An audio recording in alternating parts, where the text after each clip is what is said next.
La progression est laborieuse. Ces soldats russes rampent dans un gazoduc, sur un chariot de fortune, avec plusieurs centaines de kilos de matériel. Voilà le tunnel. Déjà 4 bornes. C'est super long. On est en position. Il leur a fallu 4 jours pour parcourir une dizaine de kilomètres. Ce drone ukrainien les filme.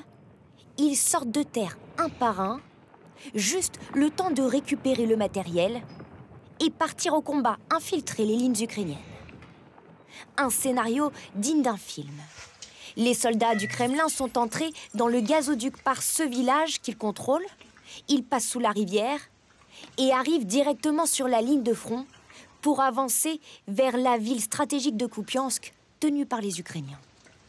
L'objectif, c'est de contourner la ligne de défense ukrainienne, de passer derrière, de s'implanter dans un premier temps, de rassembler la troupe, parce que c'est quand même homme par homme, c'est pas 150 types qui arrivent, enfin c'est ne pas être vu, et avoir une action de surprise, parce que la surprise est déterminante dans toute action tactique.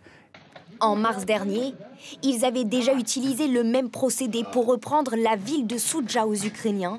Les Ukrainiens ont depuis installé ces barbelés dans les gazoducs, en espérant ralentir l'offensive russe dans l'est du pays.